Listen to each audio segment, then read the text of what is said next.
Assalamualaikum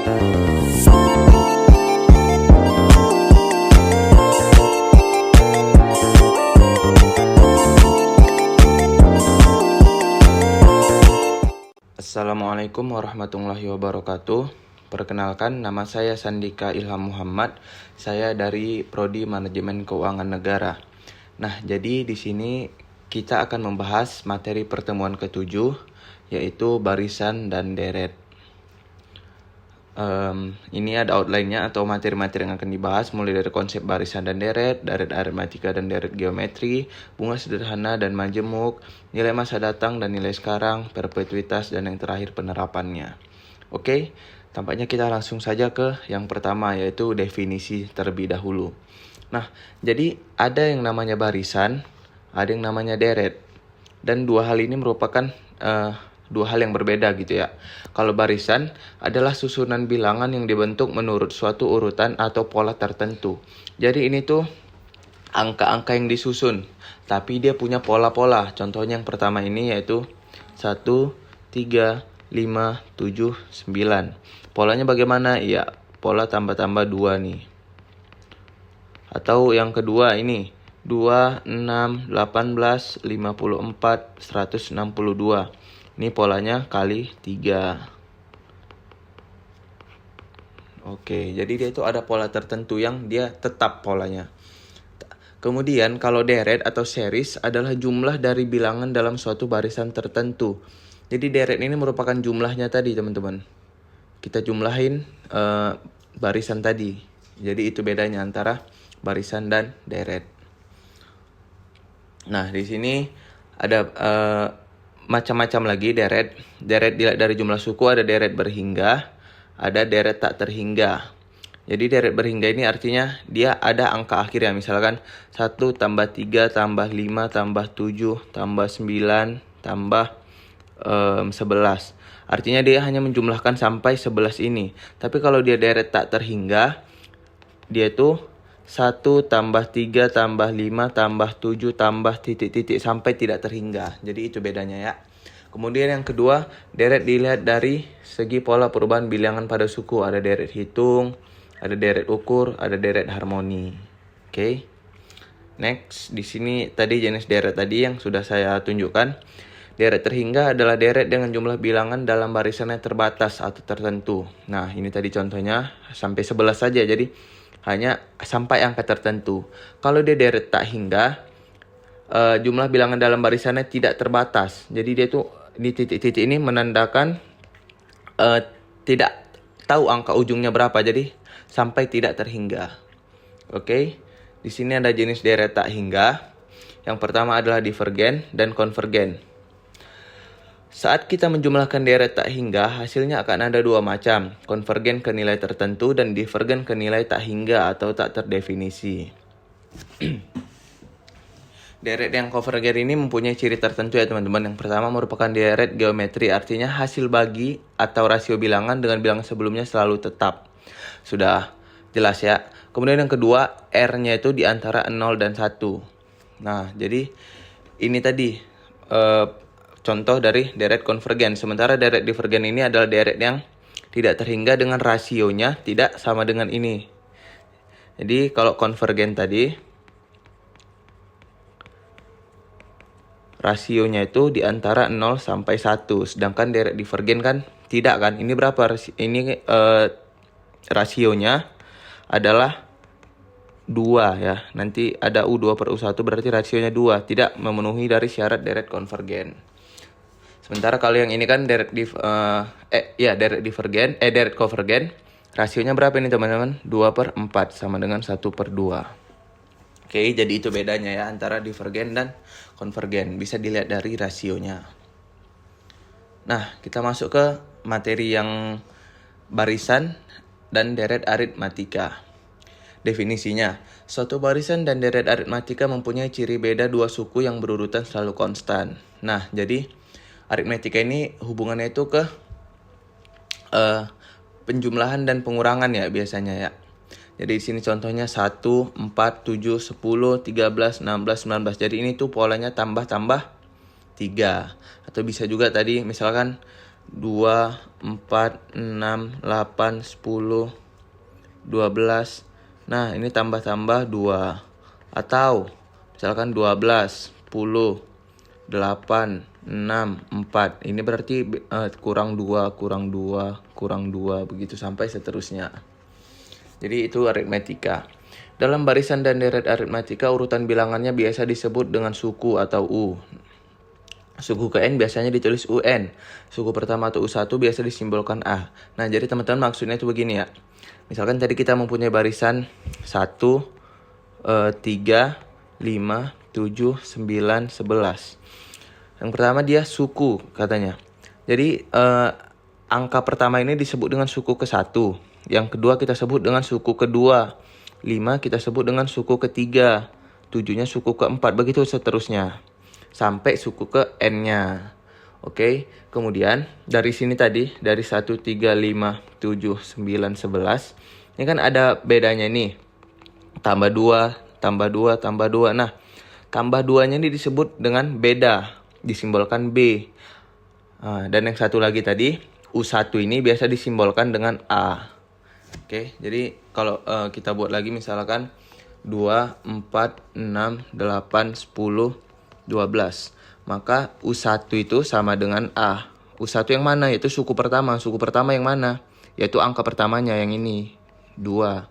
Kemudian beda itu sama dengan perbedaannya gitu ya. Atau polanya bisa kita bilang. Jadi cara mencari bedanya itu biasanya itu kita bisa menjumlahkan suku setelahnya dikurangi suku awal. Misalkan U3 kurang U2. Berarti 6 kurang 4. Sama dengan 2. Atau U2 kurang U1. Nanti sama aja pasti hasilnya 4 dikurang 2. Atau misalkan kita mau jumlahkan U99 dikurang U98. Ini boleh untuk mencari bedanya. Begitu, yang penting dia harus berurutan. Yang dua ini 98 dan 99. Jadi dua suku berurutan untuk mencari beda. Oke. Next. Kayaknya di sini harusnya bisa dipahami teman-teman ya. Kemudian di sini ada formula suku ke N. Nah, ini merupakan kita rumusnya gitu ya. Kita udah masuk ke rumusnya. Jadi kan suku pertama sama dengan A. Berarti U2 sama dengan A ditambah beda, benar kan? Jadi tadi 1, 3, 5, 7, 9, 11. Suku pertama yang mana? 1. Suku kedua berarti 1 ditambah bedanya berapa? Bedanya 2 kan? Berarti 3. Suku ketiga berarti 1 ditambah 2 kali bedanya. Bedanya berapa? 2. Berarti 1 ditambah 4 sama dengan 5. Nah, dari sini tadi bisa didapat rumus, yaitu ini. UN sama dengan A ditambah N kurang 1 dikali B. Contoh dari sini tadi. Ini kan U1. Ini U1, U2, U3, U4, U9-nya ini U5, 11 U6. Misalkan kita tidak mencari cara manual ya, tapi kita langsung pakai rumus. Misalkan kita mau mencari U ke-6, berarti U6. N-nya ini kita sama dengan 6. U6 sama dengan A ditambah N-nya tadi berapa? 6. 6 kurang 1 dikali B. A-nya yang mana? A-nya 1 kan? Ditambah 5 dari 6 kurang 1 dikali bedanya berapa? Yaitu dari 3 kurang 1 bisa, dari 5 kurang 3 bisa, yaitu adalah 2. Berarti 1 tambah 10, 11. Nah, sama kan? 11, 11. Jadi rumus ini sangat mempermudah gitu dalam mencari. Nggak usah harus mencari manual. Nggak usah harus jumlahin satu-satu, kurangin satu-satu gitu. Oke. Nah, kemudian ini kita masuk ke formula jumlah N suku pertama atau jumlahnya teman-teman. Jadi barisan tadi kita jumlahkan itu pakai rumus ini. Misalkan kita pakai barisan yang beda ya, yang misalkan 1, 6, 11, 16, 21. Ini bedanya berapa? Iya, 5 ya. Kan dari 6 kurang 1 atau 11 kurang 6 atau 16 kurang 11. Jadi bedanya 5. A-nya sama dengan 1. Nah, di sini ini asal usul rumusnya tadi. Tapi intinya yang kita dapat di sini adalah rumus yang 2 ini. Oke. Jadi contohnya tadi, misalkan ini barisannya. Kita mau mencari nih jumlah 3 suku pertama di barisan ini gitu. Jumlah 3 suku pertama berarti kan 1 tambah 6 tambah 11 kan? Berarti 1 tambah 6, 7 tambah 11, 18. Kalau kita pakai rumus bagaimana? Berarti jumlah 3 suku pertama, artinya kita masukin ke rumus ini ya. S3 dia berarti. S3 sama dengan N per 2. N-nya tadi 3. 3 per 2 dikali 2. A-nya berapa? A-nya 1 ditambah N kurang 1. 3 kurang 1 dikali bedanya berapa? 5. Berarti 3 per 2 kali 2 ditambah 2 kali 5. Sama dengan 3 per 2 kali 2 tambah 2 kali 5 berapa? 10. Berarti 3 per 2 kali 12 sama dengan berapa teman-teman? 18. Sama kan? Nah, jadi teman-teman, rumus ini mempermudah gitu. Kita nggak usah repot lagi untuk mencari manual. Itu kalau kita pakai rumus yang pertama nih. Kalau yang kedua bagaimana? Yang Sn sama N per 2 kali A tambah UN. Jadi kalau yang kedua ini kita harus tahu terlebih dahulu UN-nya itu berapa. Nah, jadi kita pakai rumus yang tadi terlebih dahulu, yang sebelumnya yang ini. Jadi kita harus cari dulu kan, tadi kan kita mau cari S3. Berarti U3-nya harus tahu dulu. Berarti U3 sama dengan A-nya berapa? Atau dari UN dulu ya. UN sama dengan A tambah N kurang 1 kali B. Ini rumusnya. Nah, kita masukin. Berarti A-nya 1 ditambah N kurang 1, 3 kurang 1 ya. Berarti 2. Dikali bedanya berapa? Bedanya 5. Ini ya, dari barisan ini ya. Kita jadikan contoh. Berarti 1 tambah 10. Berapa? 11. Ini masih U3-nya. Nah, kalau kita mau mencari S3-nya, harus kita masukin ke rumus yang kedua ini. Berarti S3 ini kita masukin ke sini. 3 per 2 dikali A-nya berapa? 1 ya. Ini barisannya tadi. 1 ditambah U3 ya kan? U3 11. 3 per 2 dikali 12. 3 kali 6, 18. Nah, sama kan? Iya. Jadi bisa pakai rumus pertama atau rumus kedua, tergantung mana yang diketahui dan mana yang teman-teman mau pakai gitulah. Tapi saran saya kalau misalkan UN-nya diberitahu, udah tahu kita UN-nya berapa, pakai rumus yang kedua. Tapi kalau UN-nya belum tahu, masih harus mencari UN lagi, kita pakai rumus pertama saja. Oke. Nah, di sini ada contohnya. Tadi saya sudah kasih contoh juga tapi nggak apa-apa. Gitu ya, barisan aritmatika. 3, 6, 9, titik-titik sampai 51. Yang ditanya banyaknya bilangan barisan tersebut adalah. Nah, teman-teman, kalau ditanya banyaknya bilangan, berarti itu kita mencari dia itu ada berapa suku gitu, sampai suku ke berapa. Oke? Berarti kan UN, N-nya ini kita nggak tahu berapa ya, UN-nya itu 51 gitu. Berarti A ditambah N kurang 1 dikali B sama dengan 51. Oke. Ini kan 51 kan suku terakhirnya. Jadi kita samakan UN sama dengan 51. Supaya kita tahu suku terakhirnya ini berapa. Agar kita tahu berapa banyak bilangan yang ada di barisan tersebut. A-nya berapa? Langsung aja ya. 3 ditambah N kurang 1. N-nya kita nggak tahu berapa. Bedanya berapa? Iya, 3. Oke, ini tinggal langsung gas saja kerjain. Ini tadi saya masukin dulu ke sini, saya kalikan ke dalam kurung, jadi 3N kurang 3, 3-nya saya pindah ruaskan ke kanan, jadi 51 kurang 3 dapat 48. Berarti 3N, berarti N-nya berapa? 51 per 3, 17. Berarti ada 17 bilangan yang ada di barisan ini tadi. Oke, yang ada di barisan ini ada 17 bilangan, berarti 51 ini merupakan suku ke 17. Nah, yang kedua pertanyaannya jumlah deret tersebut adalah. Jumlah deretnya langsung aja kita gas pakai rumus. Sebelumnya teman-teman, kalau kita ini kan U17-nya nih udah dikasih tahu belum? U17 udah dikasih tahu ya. Berarti yang berapa tadi? U17-nya 51, suku ke-17-nya kan? 51. Berarti kalau mau lebih simpel kita pakai rumus yang ini tadi, rumus yang kedua di atas yang ini. Berarti Sn sama dengan N per 2 dikali A ditambah UN. N-nya tadi berapa? Ini kan S-nya kita pakai S17 ya. Berarti S17 yang ditanya, kan yang ditanya S17 kan? Jumlah deret tersebut. Berarti jumlah sampai suku ke 17. Berarti 17 per 2 dikali A-nya berapa? 3 ditambah suku ke-17 tadi berapa atau U17-nya 51. Dapat nanti hasilnya 459. Atau kalau mau pakai rumus pertama tadi boleh yang ini. Ini tinggal masukin juga ke persamaannya. Jadi tergantung preferensi aja. Oke. Ini ada soal, kita coba pecahin ya. U3 sama dengan 9. U5 tambah U7 sama dengan 36. Tentukan jumlah 10 suku pertama. Nah teman-teman, ini harus kita ubah dulu. Berarti ini kan, tadi kan A ditambah 2B sama dengan 9, benar nggak? Karena kan rumus UN sama dengan A ditambah N kurang 1 kali B. Dikasih tahunya U3. Berarti U3 sama dengan A ditambah 3 kurang 1 kali B. Sama dengan A tambah 2B.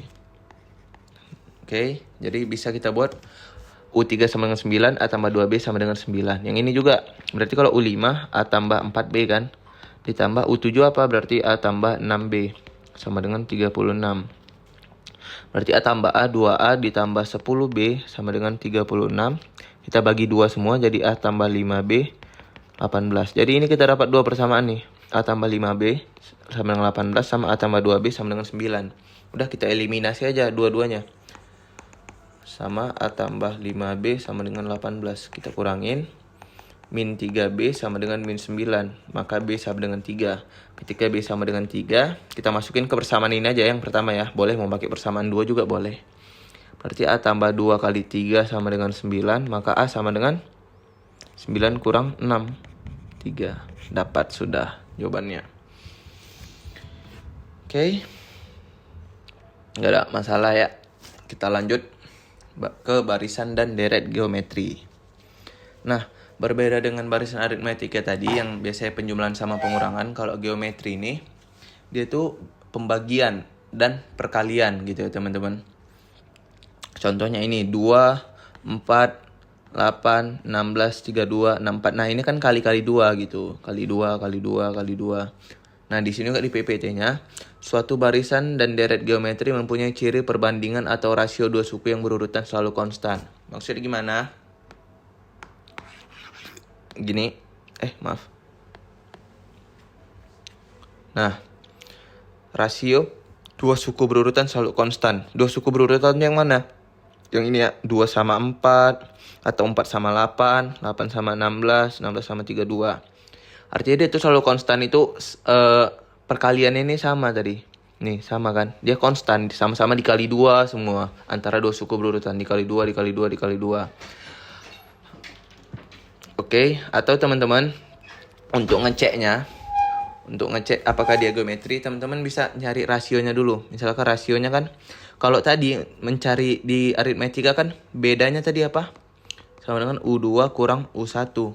Tapi kalau di sini bukan beda namanya di geometri, tapi namanya rasio. Rasio bagaimana mencarinya? U2 per U1 gitu ya. Atau bisa juga U3 per U2, yang penting berurutan aja dia. Atau U4 per U3 gitu. Jadi ini cari rasionya. Dan harus sama gitu ya semuanya nih. Kalau nggak sama berarti bukan barisan geometri. Sama kayak tadi, barisan aritmetika, suku pertama atau U1-nya disimbolkan A juga. Rasio bisa disimbolkan R. Jadi di geometri ini nggak ada yang namanya beda tadi. Beda itu nggak ada di geometri. Atau B tadi simbolnya ya. Dan jumlah N suku pertama bisa ditulis SN. Suku ke N bisa ditulis UN juga. Jadi yang beda di sini cuma rasio doang. Dan tidak ada beda di sini. Geometri. Nah, formula suku ke N-nya kalau tadi aritmetika apa? A ditambah N-1 kali B. Kalau di sini UN sama dengan AR pangkat N kurang 1. Oke. Ini rumus SN-nya. Bisa atas, bisa yang bawah. Teman-teman bisa pilih aja mana yang teman-teman lebih suka. Atau teman-teman, ini biasanya kalau R-nya tuh lebih kecil dari 1 ya. Kalau ini tuh R-nya lebih besar dari 1. Jadi pakai aja gitu. Sebelumnya telah disampaikan bahwa formula jumlah N suku pertama adalah SN sama dengan A kali 1 kurang R. A kali 1 kurang R pangkat N per 1 kurang R. Deret geometri tak hingga berarti nilai n-nya tak hingga. Saat rasio lebih besar dari 1, nilai Sn-nya tidak terdefinisi. Oleh karena itu disebut divergen. Dari yang tadi ya teman-teman, divergen. Jadi tadi kan saya bilang divergen itu R-nya lebih besar dari 1. Sementara kalau konvergen R-nya itu di antara 0 dan 1. Ini tadi divergen. Oleh karena itu disebut divergen. Namun saat R di antara 0 dan 1, nilai Sn konvergen ke nilai tertentu karena R pangkat N nilainya 0. Sehingga dapat nih, ini khusus untuk konvergen aja ya rumusnya. Jadi rumus S tak hingga adalah A per 1 dikurang R. Oke? Nah, kita langsung ke contoh soal aja. Yang pertama, suku ke-9 dari suatu deret geometri adalah 128, sedangkan suku keempatnya adalah 4. Tentukan jumlah 10 suku pertama deret tersebut. Nah, teman-teman, ini konsepnya sama kayak soal di aritmatika tadi. Jadi U9-nya nih dikasih tahu nih adalah 128. Ini kan apa tadi rumus UN sama dengan AR pangkat N kurang 1. Maka kalau kita mau cari U9 berarti A dikali R pangkat 9 kurang 1 sama dengan AR pangkat 8. Oke. Berarti AR pangkat 8 sama dengan 128. Ini juga sama kayak konsep yang ini tadi. Maka U4 sama dengan 4 berarti AR pangkat 3 sama dengan 4. Nah teman-teman, ini yang dua ini. Jadi antara AR pangkat 8 sama dengan 128 dan AR pangkat 3 sama dengan 4. Kita kan bisa nyari, kita bisa tahu nilai dari rasionya. Bagaimana caranya? Kita bagiin aja dua-duanya atas per bawah. Berarti ini kita bagi. Berarti AR pangkat 8 per AR pangkat 3 sama dengan 128 per 4. Kan? Berarti R pangkat 5 nih. 128 per 4 berapa? 32. Didapat R-nya sama dengan 2. Ini juga. Jadi gitu, bagiin aja atas sama bawahnya, nanti ketemu nilai rasionya. Nah, kalau sudah ketemu nilai rasio bagaimana? Kita harus mencari nilai A-nya. Bagaimana caranya? Pakai aja salah satu dari R pangkat 8 sama dengan 128 atau R pangkat 3 sama dengan 4. Karena lebih kecil yang sama dengan 4, kita pakai yang sama dengan 4 aja ya. Berarti A dikali 2 pangkat 3 kan 8 sama dengan 4. Berarti A sama dengan 4 per 8 sama dengan 1 per 2. Ini dia. Nah, udah dapat nih A sama R-nya. Tinggal kita masukin ke rumus yang ini, Sn tadi. Oke. Berarti A-nya tadi yang ini 1 per 2 dikali 2 rasionya. N-nya tadi 10. Ini ya, jumlah 10 suku pertama kata soalnya. Kurangi 1 per rasionya berapa tadi? 2 kurang 1. Berarti sama dengan 1 per 2 kali 100, dikali 1023 sama dengan 511,5. Oke. Ini ada latihan, kita coba aja. Suatu deret geometri mempunyai U4 sama dengan 56. Berarti AR pangkat 3 sama dengan 56 ya. Kemudian U6 sama dengan 7 per 8. Berarti AR pangkat 5 sama dengan 7 per 8. Gimana cara nyari rasionya? Bagiin aja atas bawah. Berarti AR pangkat 5 per AR pangkat 3. Mati berarti. Ini kan AR pangkat 5 berapa? 7 per 8 dibagi sama 56. Berarti ini kan R pangkat 2, 7 per 8 dibagi 56. Ini kan sama kayak 1 per 56. Berarti jadi R pangkat 2 sama dengan 1 per 64. Berapa R-nya? R-nya adalah akar dari 1 per 64 sama dengan 1 per 8. Oke.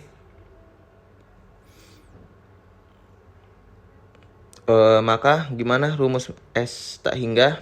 A per 1 kurang R. A-nya berapa teman-teman? Oh iya, A-nya belum kita cari ya. Berarti A-nya kita cari dulu. Saat R 1 per 8, maka A dikali 1 per 8 pangkat 3 sama dengan 56. Maka A dikali 1 per 8 kali 8, 64. 64 kali 8 berapa ya? 51 ya. Berarti A sama dengan 56 kali 512. Ini dikali. Nanti dapat A-nya tinggal kita masukin saja ke rumus yang ini. Oke ya. Kita lanjut ke bunga sederhana dan bunga majemuk. Jadi bunga sederhana dan bunga majemuk ini dua bunga yang beda gitu ya. bunga sederhana membayarkan bunga hanya atas pokok pinjaman sahaja. Pinjaman sebesar PO yang dibungakan dengan tingkat bunga R per periode, maka nilai pinjamannya pada, nah yang ini nih, periode ke-0 dia PO pinjamannya gitu ya, hanya PO. Akhir periode ke-1 berarti kan dia PO ditambah R dikali PO, artinya tuh gimana, ditambah bunga gitu dia. Kemudian yang ketiga juga PO ditambah R, PO ditambah RPO lagi, ditambah udah kena 2 kali bunga. Begitu seterusnya sampai dapat dia rumus yang ini. PT sama dengan PO ditambah T dikali PO dikali R gitu ya. Dan kalau di sederhanakan, dapatlah dia yang ini. PT sama dengan PO atau P0 nih, P0 dikali 1 ditambah RT. Oke. Nah, ini pokoknya tadi P0 atau awalnya yang pinjamannya itu berapa. Sedangkan pendapatan bunganya yang ini, P0 dikali R dikali T. Ini dia. Oke. Nah, kalau bunga majemuk, ini tuh dia bunga yang dibayar dengan akumulasi dari tahun sebelumnya gitu, teman-teman. Bunga majemuk membayarkan bunga tidak hanya atas pokok pinjaman, namun juga atas bunga yang terakumulasi sebelumnya. Nah, kalau ini kan tadi kan dia kan cuma ditambah ini aja nih, RPO. Artinya dia cuma ditambah bunga sesuai pinjaman pokoknya sahaja. Tapi kalau bunga majemuk ini, dia tuh sudah terakumulasi lagi atas yang sebelumnya. Jadi setelah periode sebelumnya itu udah ditambahkan bunga, kita pakai itu lagi untuk mencari periode selanjutnya, begitu bedanya. Pinjaman sejumlah PO yang dibungakan dengan tingkat bunga I per periode, maka nilai pinjamannya pada ini kan periode ke-0 dia P0. Periode ke-1 dia P0 dikali 1 ditambah I, atau ini udah dikenakan bunga ya. Nah, di sini dia kuadrat, jadi menunjukkan akumulasinya tadi. Sehingga nilai uangnya atau rumusnya PT sama dengan P0 dikali 1 ditambah I pangkat T. Oke. Nih kita masuk ke contohnya. Uang sejumlah 5.000 diinvestasikan dengan tingkat bunga 8% per periode selama 3 periode. Berapa nilai investasinya pada akhir periode ketiga jika bunganya satu sederhana, yang kedua majemuk? Udah tinggal kita masukin rumus aja. Apa rumus PT tadi? P0 kali 1 ditambah RT. Ini kalau dia bunganya bunga sederhana ya. P0-nya yang mana? Yang ini. 5.000. Ya kan? Jadi P0 itu berapa? Ya awalnya gitu, uang awalnya 1 tambah R-nya berapa teman-teman? R-nya apa? R-nya bunganya ya. Nih 8%. 8% dikali T ini apa? Waktunya 3. Berarti 5.000 kali 1 ditambah 3 kali 8 per 100. Pokoknya nanti tinggal dikerjain aja, disederhanakan, dapat nanti 6.200. Kemudian yang kedua ini juga sama aja, tinggal masukin rumus. PT sama dengan P0 dikali 1 tambah I pangkat T. P0-nya 5.000 sama dikali 1 ditambah I. I di sini bunga ya. Jadi kalau di bunga sederhana tadi bunganya adalah R. Ini yang R. Kalau di sini I. Di bunga majemuk dia bunganya itu I. Pangkat T-nya berapa? Karena 3 periode, maka kita buat 3. Berarti tinggal kita kerjain aja. Artinya ini 5.000 dikali 1 ditambah 8 per 100 dipangkatin 3. Nanti tinggal kita kerjain sedemikian rupa, kita cari jawabannya, akan didapat hasil $6.299. Oke. Oh, di sini ada latihannya. Hitung uang yang harus diinvestasikan agar memperoleh 15.000 yang akan diterima 3 periode lagi pada tingkatnya. Oke. Teman-teman, ini kita bahas di part yang kedua ya. Oke, sampai jumpa.